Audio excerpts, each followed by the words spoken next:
আমাদের দেশে হবে সেই ছেলে কবে, কথাই না বড় হয়ে কাজে বড় হবে। খুব পরিচিত দুটি লাইন। তোমরা হয়তো বলবে যে কেন আমি এই লাইনটা বললাম। সবই তো বলবো। চলো আসি আমাদের আজকের বিষয়, আকাশের সাতটি তারা, জীবনানন্দ দাশের লেখা। আমি শুরুতেই যে কবিতাটি বললাম যে আমাদের দেশে হবে সেই ছেলে কবে, কথাই না বড় হয়ে কাজে বড় হবে, এই কবিতাটি জীবনানন্দ দাশেরই মায়ের লেখা। তিনি হয়তো আগেই বুঝে গিয়েছেন, এই তাই জন্যই হয়তো এই কবিতাটি লিখেছেন। তো প্রথম চলে আসবো আমি আলোচ্য কবিতার কবি পরিচিতিতে। আমাদের আলোচ্য কবিতার লেখক তো জীবনানন্দ দাশ। উনি বাংলাদেশের বরিশাল শহরে 1899 খ্রিস্টাব্দে জন্মগ্রহণ করেন। ওনার পিতার নাম হচ্ছে সত্যানন্দ দাশ এবং মাতা আগেই বলেছি কুসুম কুমারী দেবী।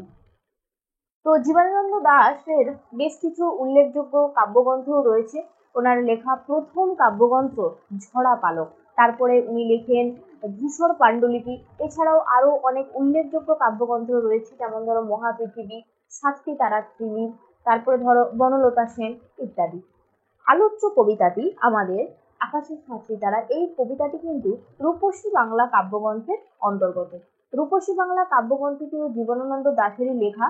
আলোচ্য কবিতাটি মানে এই তোমাদের হচ্ছে আকাশের সাতটি তারা, এটা রূপসী বাংলা কাব্যগ্রন্থের 6 সংখ্যক কবিতা। এই কাব্যগ্রন্থটি কবির মৃত্যুর পরে এটা প্রকাশিত হয়েছে। কিন্তু যখন যারা প্রকাশ করেছেন মানে কি সংকলকরা যখন প্রকাশ করেন, তারা কিন্তু প্রতিটা কবিতারই তারাই নামকরণ করেছেন, মানে সংকলকরা। কবি এই কবিতার নামকরণ করেননি। এখানে যারা প্রকাশ করেছেন মানে সেই সংকলকরা কিন্তু এই রূপসী বাংলা কাব্যগ্রন্থের অন্তর্গত কবিতার কিন্তু নামকরণ করেছে। তো এই গেল কবি পরিচিতি এর আর উৎস। এরপরে আমি তোমাদেরকে জানাবো জীবনানন্দ দাশ সম্পর্কে জাস্ট দুটো কথা না বললেই নয়। সেটা হচ্ছে, তোমরা সবাই জানো জীবনানন্দ দাশ হচ্ছে একজন প্রকৃতি প্রেমী মানুষ। তো যেমন আমরা দেখেছি যখন কেউ ছবি আঁকে, সে রং তুলি দিয়ে ছবি আঁকে, তেমনি জীবনানন্দ দাশ কলমের আঁচড়ে শব্দের ছবি আঁকতেন। তার প্রতিটি কবিতায় উপমা প্রতীকের রূপায়ণে এক প্রাণবন্ত রূপ পায়। ঠিক আছে, চলে আসি আমাদের আলোচ্য কবিতায়। দেখো প্রথমেই দেখতে পাচ্ছ যে একটা নীল আকাশ, সেখানে আকাশের 7টি তারা ফুটে উঠেছে। এই 7টি তারার নাম কি জানো তো? এই 7টি তারার নাম হচ্ছে অত্রি, অঙ্গিরা, বশিষ্ঠ, মরীচি, পুলহ, পুলস্ত আর ক্রুতি। এই হলো সপ্তর্ষি মণ্ডল, যেটা আমরা সন্ধ্যার আকাশে দেখে থাকি। সেই 7টি তারার নাম মূলত এই সপ্তর্ষি মণ্ডলের নামকরণ অনুযায়ী হয়তো কবিতার এই নামকরণ হয়েছে। তো দেখবো আমরা প্রথম কবিতার প্রথম যে স্ট্যান্জা রয়েছে।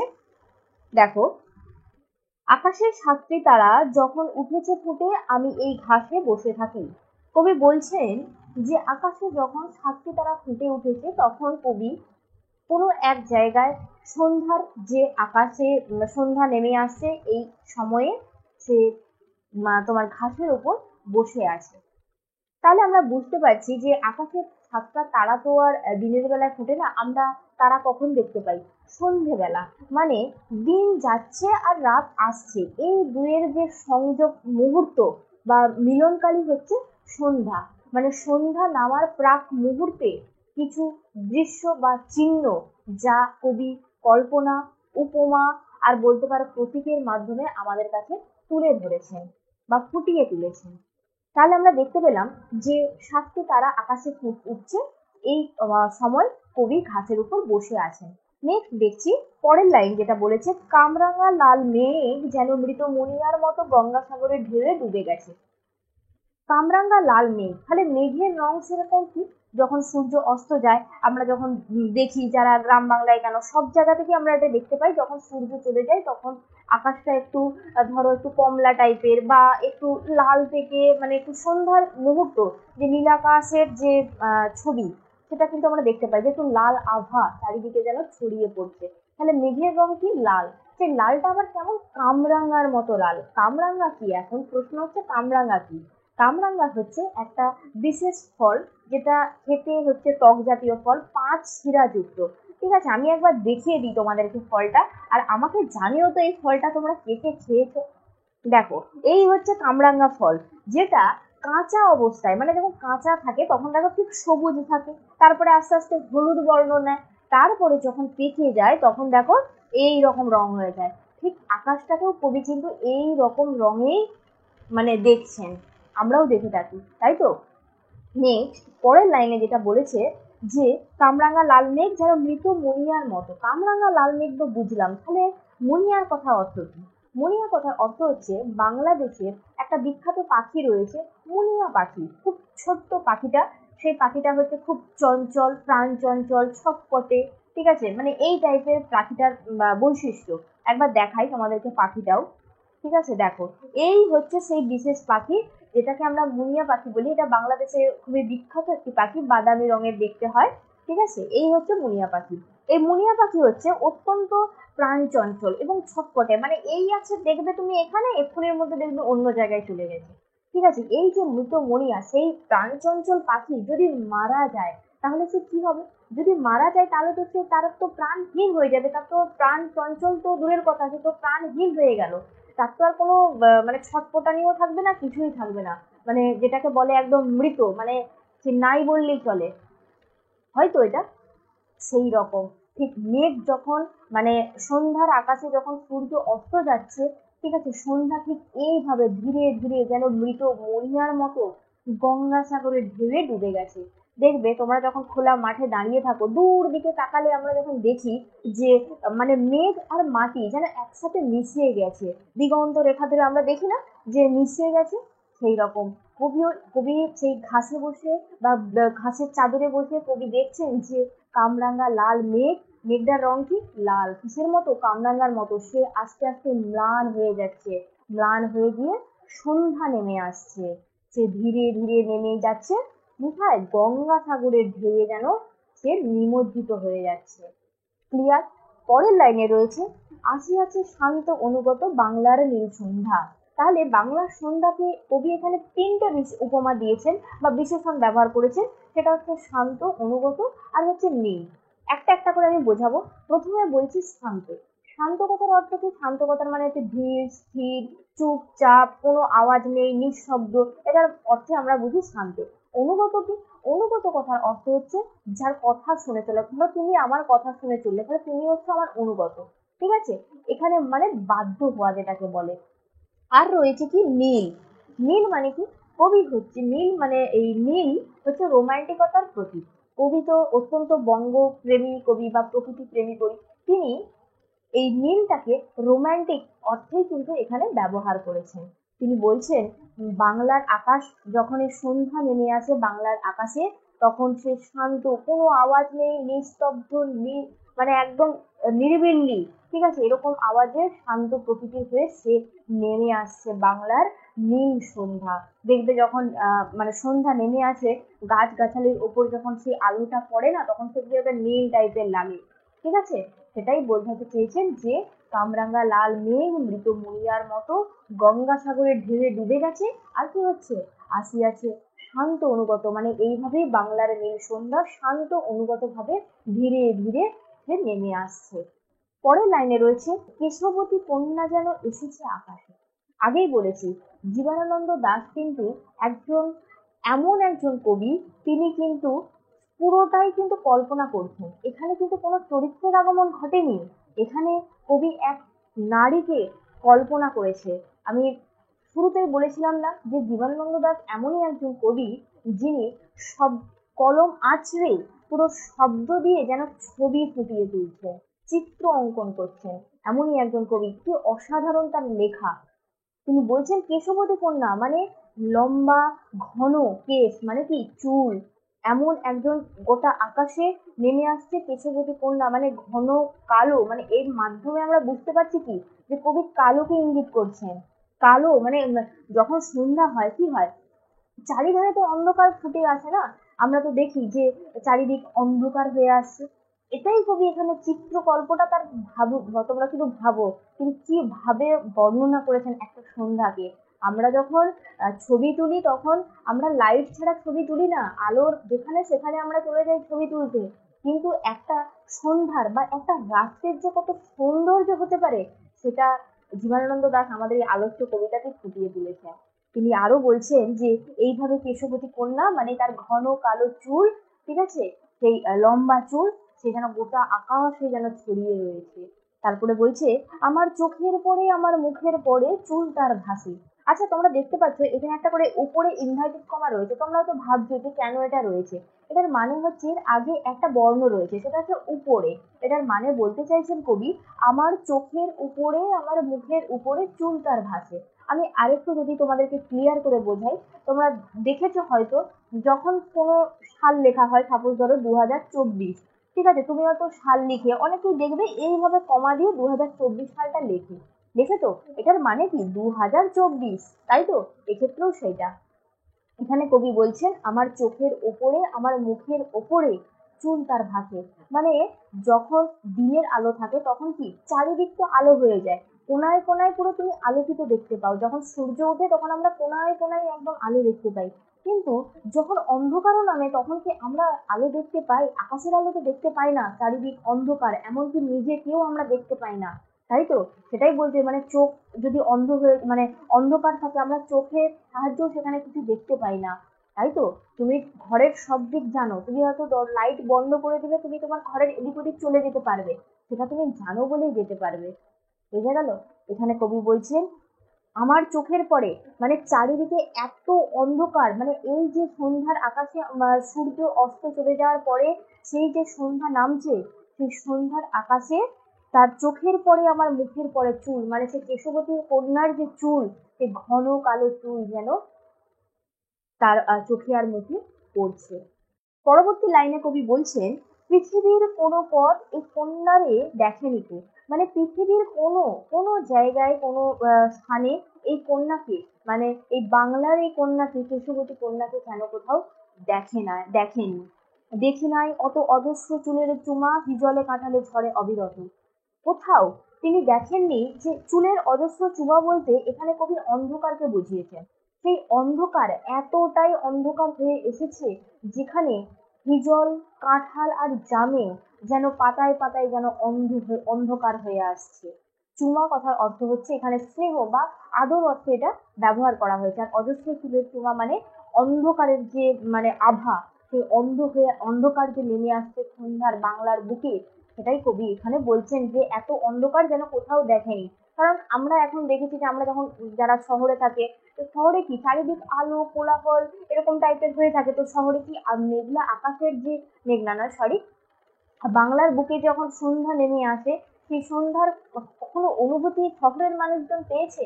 কখনোই পায়নি। কারণ সেখানে তো কোনো সন্ধ্যা বোঝাই যায়নি, দেখবে না এত আলো এত কোলাহল, তাতে যেন মনে হবে এখনো যেন সন্ধ্যা হয়নি। রাত 2টোর সময় আকাশের দিকে তাকিয়ে দেখবে আকাশ যেন আলোয় আলোকিত হয়ে আছে, ঠিক আছে? কিন্তু গ্রাম বাংলায় সেটা হয় না। গ্রাম বাংলায় কি হয়, পুরো একদম নিঝুম অন্ধকার হয়ে যায়। কারণ ওখানে তো এত আলোও নেই আর এত কোলাহলও নেই, ওখানে একদম নিশ্চুপ নির্ঝর এলাকা। বোঝা গেল? তাই কবি বলছেন যে অজস্র চুলের তোমার যেন হিজলে কাঁঠালে জামে অবিরত যেন ঝরে পড়ছে, মানে চারিদিকে যেন অন্ধকার নেমে আসছে। পরের লাইনে বলছেন জানি না এত স্নিগ্ধ গন্ধ চড়ে রূপসী চুলের বিন্যাসে।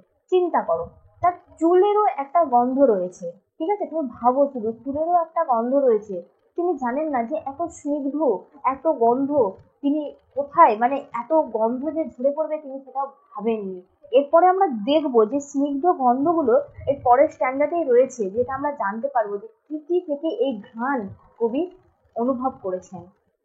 এই গেল আমাদের ফার্স্ট স্তবক, প্রথম যে স্তবকটা রয়েছে। এরপর আমরা যাব পরবর্তী স্তবকে। দেখো লাস্ট লাইনে তো পড়ে এলাম যে জানি নাই এত স্নিগ্ধ গন্ধ ঝরে রূপসী ফুলের বিন্যাসে। পরের লাইনে কবি বলেছেন পৃথিবীর কোনো পথে, কি বলেছেন, নরম ধানের গন্ধ, কলমির ঘ্রাণ, হাঁসের পালক স্বর, পুকুরের জল, চাঁদা সরপুটিকের মৃদু ঘ্রাণ, কিশোরীর চাল ধোয়া ভিজে হাত, শীত হাত ঘ্রাণ। এত কিছুর মধ্যে যেন তিনি ঘ্রাণ, মানে একটা যে সন্ধ্যার নেমে আসার পরে এত কি মানে মানে এই সবের মধ্যেও যে একটা ঘ্রাণ রয়েছে, একটা স্নিগ্ধতা রয়েছে, সেটাও কবি অনুভব করেছেন। তিনি বলছেন যে নরম ধানের গন্ধ মানে কি বলতো, যখন ধান হয় না সেটাকে যখন ভেঙে দেওয়া হয়, একটুখানি ভেঙে দেখবে একটা সাদা রঙের একটা আঠালো টাইপের রস টাইপের বেরোয়, যেটা যেটার গন্ধ কিনা একদম, মানে যেটার গন্ধ নিলে একদম দারুণ লাগে, সেই ঘ্রাণ। কলমির ঘ্রাণ, কলমি একটা শাক, যে কলমির ঘ্রাণ, কলমির যে শাকের গন্ধ। তারপরে হাঁসের পালক, এই যে হাঁসের পালক, এগুলো কি আমরা শহরে দেখতে পাবো? পাবো না তো। তারপরে বলছে সর, এই সর হচ্ছে তৃণ টাইপের, মানে ঘাস জাতীয় একটা নলখাগড়া জাতীয় একটা নলখাগড়া, যেটা কিনা তোমার প্রাচীনকালে ওটা দিয়ে লেখালেখি করা হতো। বর্তমানে তোমরা দেখতে পাবে যে সরস্বতী ঠাকুরের মূর্তির পাশে ওটা রাখা থাকে, ঠিক আছে, সেই স্বর। তারপরে বলছি পুকুরের জল, দেখবে বাংলার মাটিতে তুমি ঘাসের বিছানার ওপর বসে রয়েছে, সামনে একটা পুকুর রয়েছে, তার যে সোঁদা মাটির গন্ধ, কি অপূর্ব, কি অপূর্ব কবির কল্পনা, কি অপূর্ব উপমা, কি কল্পনা, কি চিত্রকল্প, শুধু ভাবো। সেই সোঁদা মাটির গন্ধ। তারপরে রয়েছে চাঁদা সরপুঁটিদের মৃদু ঘ্রাণ। চাঁদা এক ধরনের মাছ, সরপুঁটিও হচ্ছে এক ধরনের মাছ, তার একটা মৃদু ঘ্রাণ। কিশোরের চাল ধোয়া ভিজে হাত, কোনো এক কিশোরী হয়তো চাল ধুয়েছে, তার সেই কিশোরের চাল ধোয়া হাত, যে হাতটা কিনা শীতল এবং ভিজে। চাল তো সবে সবে ধুয়েছে, তাহলে তো ভিজে তো থাকবেই, ভিজে এবং শীতল, ঠিক আছে, তার মধ্যেও কবি খুঁজে পান এক স্নিগ্ধ ঘ্রাণ। তুমি শুধু ভাবো একবার কিরকম কল্পনা। এই জীবনানন্দ দাশ এমনই একজন কবি, যার কবিতা পড়তে গেলে তোমাকে পঞ্চ ইন্দ্রিয় দিয়ে অনুভব করতে হবে, তবেই তোমার গায়ের লোম কিন্তু খাড়া হয়ে উঠবে। বোঝা গেল? তাই কবিতা, জীবনানন্দ দাশের কবিতা পড়ার সময় একদম ফিলিংস আনতে হবে। মন থেকে তুমি যদি না কোনো কিছু অনুভব করো, উপলব্ধি করো, তাহলে ওনার লেখা কবিতা তোমার বুঝতে একটু কঠিন হবে। বোঝা গেল? চলো পরবর্তী লাইনে দেখবো। কিশোরের পায়ে দোলা মুঠা ঘাস, যখন কিশোররা সেই সন্ধ্যার গ্রাম বাংলায় মাঠে হয়তো খেলতে গেছে, তারা এবার বাড়ি ফিরছে, সে বাড়ি ফেরার সময় তারা মুঠা ঘাস কিন্তু মাড়িয়ে দিয়ে চলে যায়। সেই কিশোরের পায়ে দোলা মুঠা ঘাস, এই কারণেই কবি বলছেন, কবি এই গ্রাম বাংলার ওই তোমার হচ্ছে যে ঘাসের চাদরের উপর বসে তিনি কত কিছু দেখেছেন, শুধু ভাবো। প্রকৃতির কত রকম, একটা অন্ধকারেও যে একটা সৌন্দর্যকে ফুটিয়ে তোলা যায়, একটা সৌন্দর্যকে যেন প্রাণবন্ত করা যায়, সেটা তো ওনার লেখা কবিতাতেই বোঝা যায়। তারপরে চলে যাচ্ছি পরের লাইনে, দেখো। লাল লাল বটফলের ব্যথিত গন্ধের ক্লান্ত নীরবতা। লাল লাল বটফল, বটফল হচ্ছে দেখতে হয় লাল লাল, আমি তোমাদেরকে একটু দেখাই কেমন দেখতে বটফলটা। এই যে দেখো, এইরকম দেখতে বটফল হচ্ছে, এইরকম দেখতে, যেটা আমাদের কোনো কাজে লাগে না, ঠিক আছে। চলো, এখানে কবি বলছেন কি, লাল লাল বটফলের ব্যথিত গন্ধের ক্লান্ত নীরবতা। বটফলের আবার ব্যথিত কেন? ব্যথিত এই কারণে, প্রথম কারণ হচ্ছে এই বটফলগুলো কোথাও আমাদের কোনো কাজে ব্যবহৃত হয় না, প্রথম কারণ। দ্বিতীয় কারণ হচ্ছে, এই বটফলগুলো যখন গাছ থেকে ঝরে পড়ে, মাটিতে যখন পড়ে থাকে, একদম বিছিয়ে পড়ে থাকে, সবাই মানুষজন কি করে জানো তো, তার উপর দিয়ে মাড়িয়ে দিয়ে চলে যায়, তার উপর দিয়ে মাড়িয়ে দিয়ে চলে যায়, তার যে ক্লান্ত, তার সেই কারণেই বলছে সেই লাল লাল বটফলে ব্যথিত, তারা যে পড়ে রয়েছে, তারা ব্যর্থ, তারা কোনো কাজে লাগে না তাদের, তারা ব্যর্থ হয়ে গেছে, তার ক্লান্ত নীরবতা, মানে সে নিশ্চুপ হয়ে গেছে, তার আর কিচ্ছু বলার নেই। এর মধ্যেও কবি একটা কত সুন্দর চিত্রকল্প দিয়ে একটা উপমা, কত সুন্দর কল্পনা করেছেন কবি, শুধু ভাবো, ঠিক আছে। পরের লাইনে বলছেন, এরই মাঝে বাংলার প্রাণ, খুব গুরুত্বপূর্ণ এই লাইন, পাঁচের জন্য খুব গুরুত্বপূর্ণ। এই এত কিছুর মধ্যে কবি কি খুঁজে পান জানো? এত কিছুর মধ্যে কবি খুঁজে পান বাংলার প্রাণ, মানে বাংলার প্রাণ রয়েছে এত কিছুর মধ্যে লুকিয়ে রয়েছে, যেটা আমরা কখনো দেখার চেষ্টাই করি না, তাই তো। লাস্ট লাইনে বলছেন, আকাশের সাতটি তারা যখন উঠেছে ফুটে, আমি পাই টের। মানে যখন কবি সেই ঘাসের চাদরে বসে, সেই ঘাসের ওপর বসে, গাছের বিছানায় বসে যখন তিনি আকাশের দিকে তাকিয়ে দেখছেন, আকাশের সাতটি তারা, মানে সেই সপ্তর্ষি মণ্ডলের সাতটি তারা ফুটে গেছে, তখন তিনি টের পাচ্ছেন, কি টের পাচ্ছেন, যে তিনি বাংলার এই রূপ, এই সৌন্দর্য, এই তোমার হচ্ছে যে এত কিছু বর্ণনা তিনি অনুভব করছেন, তিনি টের পাচ্ছেন। আশা করি তোমাদেরকে বোঝাতে পারলাম। কেমন লাগলো এই কবিতাটা আমাকে ভিডিওর কমেন্ট সেকশনে অবশ্যই তোমরা কমেন্ট করে জানিও। তার আগে আমি তোমাদেরকে বলবো, তোমাদের যদি ভিডিওটা ভালো লেগে থাকে তাহলে লাইক করে দিও।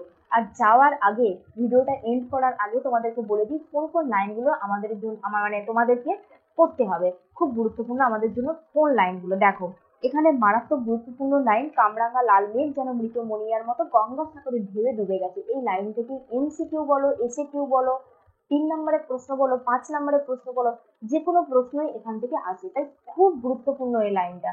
খুব ভালো করে তোমরা এই লাইনটাকে পড়ে নেবে। জিজ্ঞাসা করতে পারে যে মেঘের রং কি? মেঘের রং কিন্তু লাল বাবু, কামরাঙা লিখে দিও না কেউ, ঠিক আছে?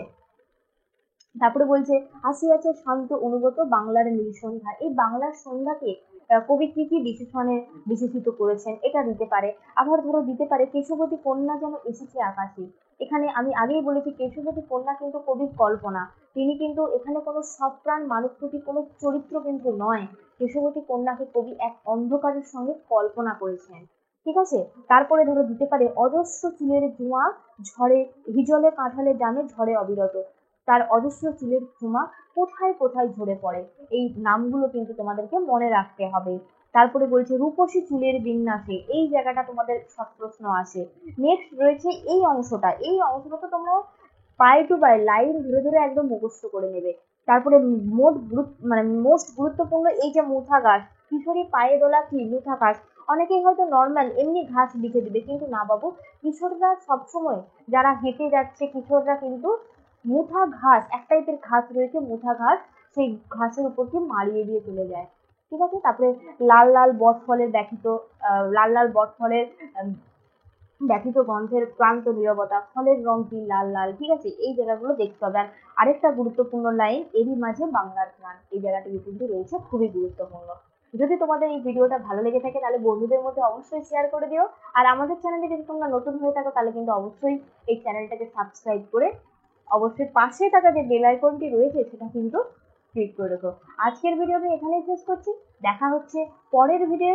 আর কি কি আমার কাছ থেকে তোমরা জানতে চাও, কোন কোন পড়া পড়তে চাও, তাহলে অবশ্যই ভিডিওর কমেন্ট সেকশনে কমেন্ট করে জানিও। চলো টাটা।